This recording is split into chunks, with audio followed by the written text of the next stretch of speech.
We are a construction company, and our goal is to build. We want to build sustainably. That is complicated in the work that we do because it is heavy civil, marine, and it's also in very isolated areas sometimes. Neste renewable diesel offers a way that we can do that and do so more responsibly. My name is Wayne Stonecipher. I work for Power Engineering. I've been here 16 years. Since I've started, we've seen all kinds of changes in the construction industry. January 1st of 2023, California CARB made a new restriction that hovercraft has to use renewable diesel. So Power Engineering made the switch to Neste renewable diesel in February of 2023.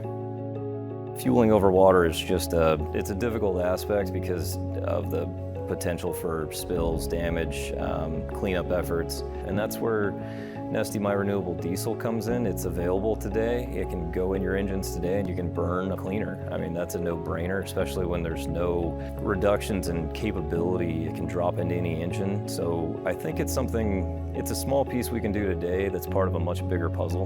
Most other changes that California is pushing are, cleaner burning engines. All those have massive financial impacts. Months of downtime trying to get these engines installed. It really affects our overall operation.